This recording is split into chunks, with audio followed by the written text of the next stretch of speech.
For my elevation story, I'm going to tell you a story about my boss right now. I'm working an internship at Surfing Magazine up in San Clemente, and the editor, Taylor Paul, he graduated San Diego State with a degree in hotel management or hotel and tourism management, and he did it just because he wanted to get through school in 4 years, and he said he was bad at math, and obviously that has nothing to do with math. So he took it, um, just went through the motions, kind of doing whatever. Got out in 4 years, and he had two internships throughout his time at school with some hotels, and he said they were okay, but I mean, they were whatever. They paid, so he was into it. And then his senior spring semester, he was offered a job upon graduation at the La Jolla Hilton for a like a junior manager position or whatever, full time, benefits, all that. So he was pretty excited because he got a job right out of college, which is kind of hard to do. But back then, this is like 7 years ago. I guess it wasn't as hard as it is now. So he took it, and immediately off the bat, he did not like it, not one bit. And he was only there, or let me back up. All his other friends, his good friends from college, all took the summer off. Didn't want to accept jobs right away. They wanted to go out and have like 6 months to a year of free time, of traveling around, do whatever they want. And he surfs. They all surf, and so that's what they were doing. But he stayed in San Diego to work at the La Jolla Hilton. And it was only about 2 months before he realized he'd made a huge mistake. He couldn't handle being there. He hated the environment. He hated working 12-hour days at a hotel. He soon realized that that's not what he wanted to do for his life, was to run a hotel.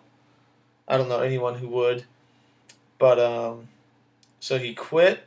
He moved home to Santa Cruz, and he just started bussing tables and teaching surf lessons and living at home. And he was saving up money to travel.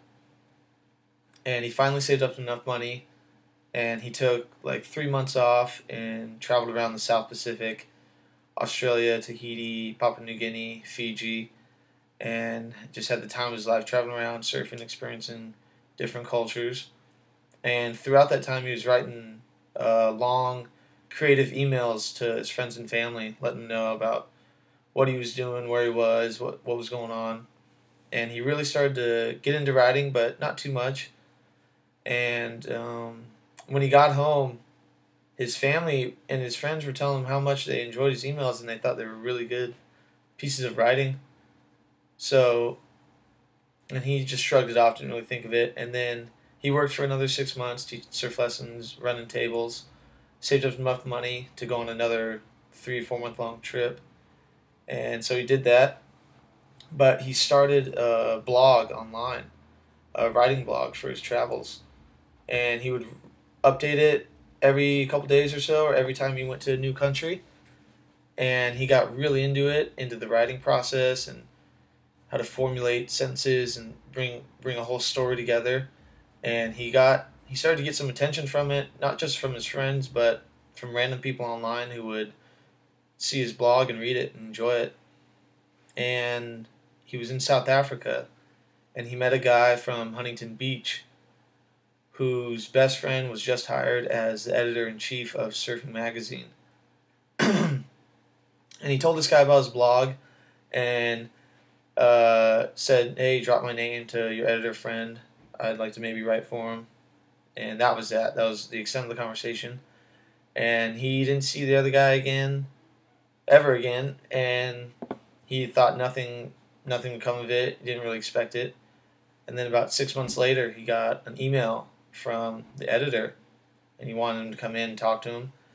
And he said he really enjoyed his blog, his writing, and he wanted him to come in and be a staff writer for the magazine. So he said, absolutely, I'd love to. And so he started doing that, and it was only about after a year of doing that, his potential really blossomed, and he was hired as the associate editor of the magazine. And then the editor who hired him quit, and he was promoted editor-in-chief in last October, and now he's the editor-in-chief. He's my boss now, and he wouldn't have his life any other way. He loves his job. It's a dream job for him, kind of, I guess. It's a dream job now, and he can't get enough of it. And I think it just goes to show you gotta just do what you love. That sounds really cliche, but I mean, he hated being in the hotel, so he said, I'm just going to save money and surf and write about it and travel. And look what happened. Now he's sitting in a editor-in-chief chair, putting out one of the best surf magazines in the world. So that's my elevation story, and I hope it's a good one.